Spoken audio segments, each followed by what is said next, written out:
Gì ấy? của chị tao Có cái gì á? kiếm đi tao Cái để sân lúa giờ mình hút ngon à?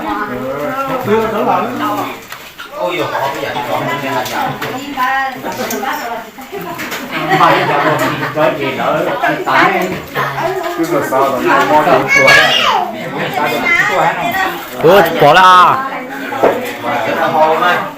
Món là sẽ được món qua là chỉ qua chút điểm để choเราได้qua đểที่มันquaลูกการพอแต่คนจะเราก็แต่ที่ตกเต้หรือเราตกตัวเลย Lấy cho là cỡ lọt cái xịn là xịn nó nhỏ. đúng là chỉ là cái này khe này vô rồi cho là Nhưng dạ mà Đúng rồi của tha.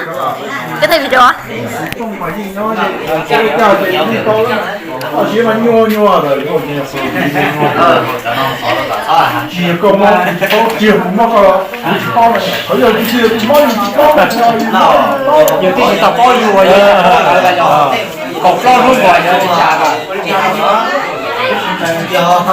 mới chạy cuối mà tu mới chạy Phừ ơi. chạy tu là theo khác mà tôi lên không có mà nhau đi tôi có chạy tôi Ít nhất giờ nha. đi xong đây cũng mà từ trong đi sau thế nào uống đi xong mà Trời. Cơm bê đúng không? xong đây Sao chọc có tí chắc có tên mà. Ôi. Có giờ cậu cũng có làm sắc cuốn hết trơn. Cầm tay không? Nhớ nhớ thay. Để khi nó chắc.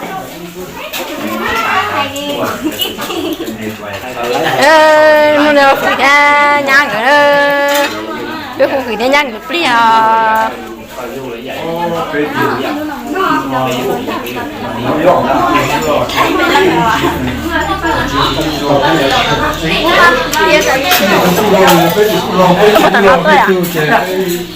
cái gì cũng như vậy luôn rồi.